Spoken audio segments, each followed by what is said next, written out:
Hey, what's going on everybody? It is Nick here, back with a brand new video. Today we're going to be talking about some XRP news, as well as kind of just doing a deep dive into it as well, and really kind of talking to you guys a little bit more about it. And yeah, let's get right into this. So today we have a tweet from Sentosumo Saba. This was posted about, earlier today, about at 3:22 a.m. You guys don't follow her, I definitely recommend following her. She does regular crypto updates, as well as kind of really focusing on XRP as well. Now, I just want to say, right now, currently, we are just waiting. We're being very patient in terms of a lot of assets now. It doesn't mean that, some assets aren't pumping, because they are. But right now, we are being very patient in terms of XRP, HBAR, and a few other assets overall in this space. But I do want to keep making some content to really update you guys on what I'm seeing. That's why I posted an update today on Bitcoin Cash, as once I see the news, that is when I'm going to update you guys on those crypto holdings. Nonetheless, let's jump into this. So RippleNet goes live in Cambodia Commercial Bank thanks to SBI. In the announcement, SBI wants to lead the globalization of finance utilizing cutting-edge technology such as by leading to the development of a money transfer service that incorporates crypto assets. Now, the big key here and the big wording here that I'm particularly, really focused on is money transfer service. Now, in terms of the money transfer service, we've already talked about how money's going to flow over the XRP bridge on the XRP ledger. Now, in terms of money flowing over the XRP ledger utilizing XRP as the asset to really fund that, more and more fees are going to be accrued. Now, in terms of the fees, we already know that those fees are burned in return for XRP. Now, when I say that, is XRP will be burned in terms of those fees that are accrued, which means less supply, more demand overall, in which I see the price of XRP, rising in price. Now, that doesn't mean, hey, we're going to, $300 or $1,000 or anything like that. I'm still keeping my word in terms of 10 to 20, conservative, and then, 20 to 30 plus, a little less conservative. Doesn't mean that I'm not going to hold a little bit for the unforeseeable future. It's just, hey, that's where my exit strategies are. And as stressed in my recent videos, always have an exit strategy that is your own and that is unique to yourself, because, hey, you are yourself. You can't beat yourself up if you already choose, to exit at a comfortable place. But nonetheless, I thought this tweet was very interesting, because we're seeing, more and more banks sign on to the RippleNet to partner with Ripple and XRP as well. I think this is only the beginning. XRP has more partnerships with banks than any other crypto in this space, including HBAR, with HBAR being kind of the main competitor for XRP in terms of, transactions per second, the cost, and also the finality of it. But nonetheless, I still think Ripple is overall going to be the main holding for the financial market, because we are marching into what I would say a new entire financial system that is going to be fully digital. And the reason why I say that is because the government wants to make sure that we are ahead of our competitors. China already released their CBDC, or at least the testing of it.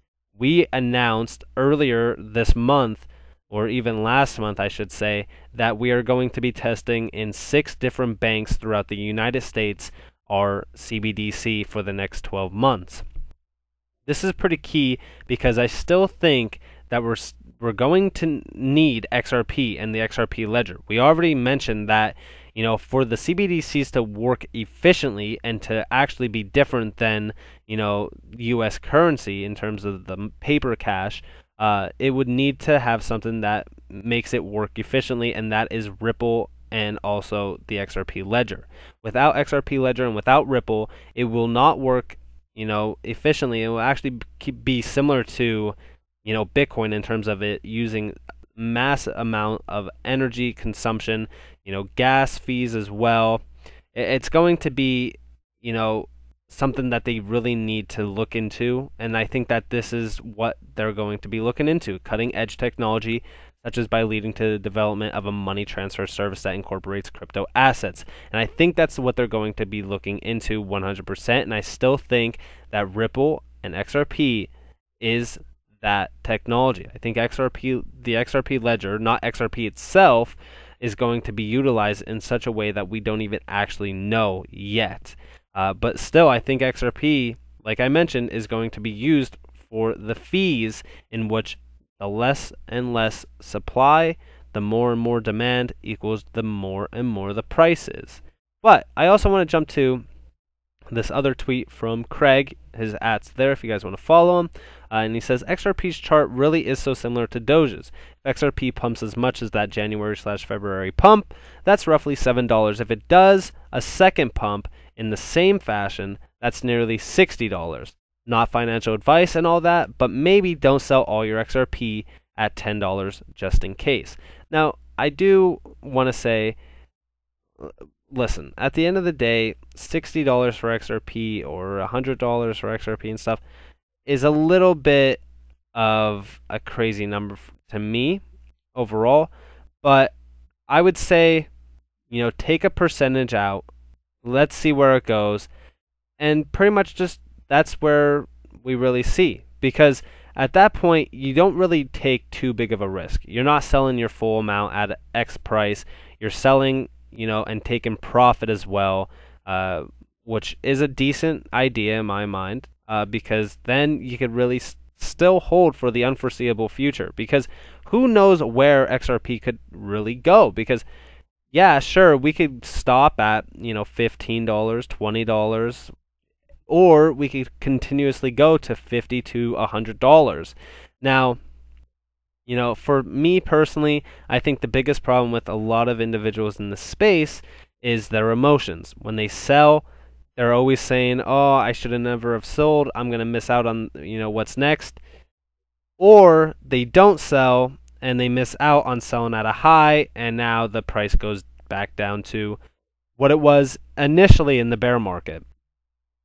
Listen, I don't want anybody to be trapped holding a bag, so I always recommend having a safe exit strategy that is your own. Yes, sure, it's easy to listen to a lot of individuals online. It's easy to say, hey, somebody said it's going to $100, so I'm holding to $100. It's easy for, to get into that idea or that mindset that, hey, it is going to, $100, so let me just hold the entire time to $100. And that's not, I'm not saying that that is a terrible idea, but I'm just saying it's not technically a good idea.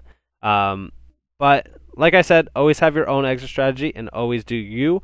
But I do want to say, let's compare the charts. So this is XRP's chart right now on the 1 day. This is going back from around July to current prices now. And this is Doge's from current prices all the way back to about December of 2020. So the big thing here was the idea of these charts look very, very similar. I do want to say I would have to disagree, because I don't think that these charts look all that similar. Yeah, sure, they do have this nice big candle here, or this run up here, but realistically, that's really the only kind of thing that they have going for them. Or at least maybe he's talking about this with this drop here, meaning this, with this kind of being the building point of something like this. Now, we already kind of know where XRP is going. In my mind, I think $10 is very conservative. That is one of my exit points. I'm not going to sell my full stack at $10 as mentioned, but I will sell a significant amount and take profit. But I do want to stress the idea that, listen, right now we're kind of doing what I would like to say is the Boar Fest period, where we're still waiting to see what's going to happen here, because we already got our top point here to reach our bottom point down here to really just kind of, correct, gain its support, which this isn't its support level, it's just it found support and then it came back. But overall, it kind of corrected with Bitcoin, and that's good. Like we said, that's very healthy. But now we're kind of doing a snooze fest of a trade, which is we're still waiting. And again, I get it. It sucks to watch something wait and wait and wait when other things are doing this. We see that right now with the entire market. We see other things pumping and pumping and pumping. But this is all fundamentals. This is all exactly how things work. We see Doge kind of, set it up for the whole alt season to really move. Right now, the market cap is about $2.4 trillion. At this time in 2017 and 2018, the market cap was around, 50 some billion dollars. And now we're already at 2.4 trillion. And in December of 2017 and 2018, we topped out at around 800 billion. So if we're at 2.4 trillion right now, we could easily reach numbers of 7 to 10 trillion dollars in total market cap. And what that will really bring to all of these assets, including, my favorites, Bitcoin Cash, XRP, I'm sure we could find some more of my favorites on here. But overall, what that means for these assets is that we're going to be pumping. We're going to reach, parabolic highs that we've never seen before. And right now, if you're not excited, you should still be excited, even if we're doing this. The same goes for HBAR. I see a lot of people commenting or even just, tweeting at me saying, what's going on with HBAR? Why is it, a dead coin right now?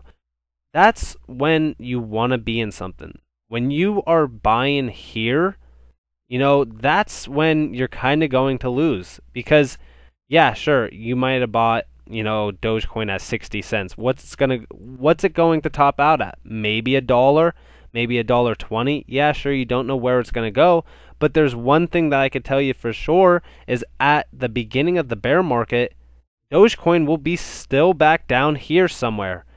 Who knows where it bottoms out at, but 80% from its current price, say for so the top was, 75 cents, 80% from that would bring us down to, about 14 cents. And buying at 60 cents and going down to 14 cents, that's a pretty big drop.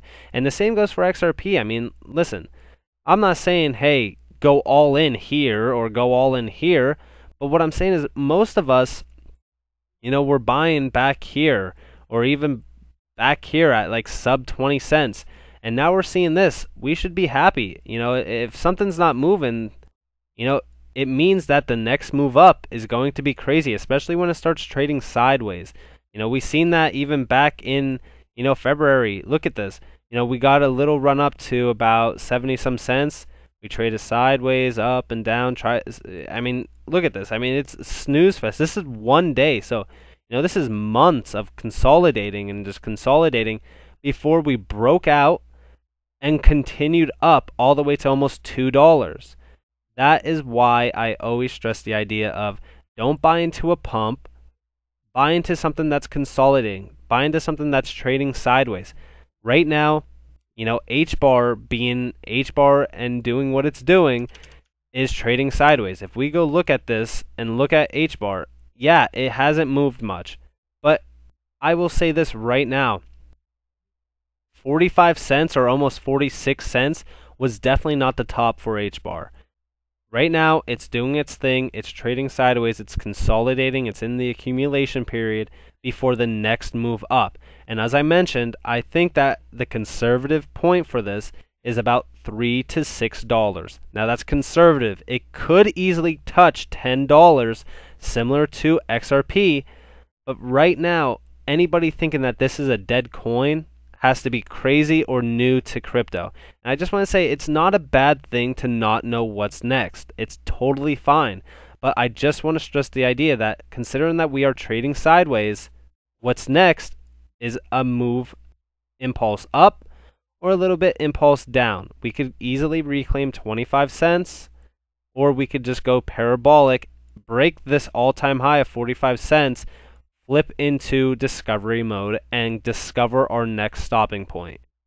But nonetheless, I just want to say that I believe that we are very close to seeing some crazy numbers I can't wait to see XRP be back into the third spot here, possibly even flip Ethereum in terms of market cap. That would be massive. But nonetheless, we really just got to keep watching and see what happens. But nonetheless, thank you all for the support. Thank you guys for watching. If you guys want more free content, follow me on Twitter and join the Discord as well. It's all in the description below. And if you guys are not subscribed already, please subscribe, hit the like, and also turn on notifications, because I'm always uploading free content and really giving you guys the most amount of knowledge I could possibly give you guys. But nonetheless, this has been Nick. Peace out.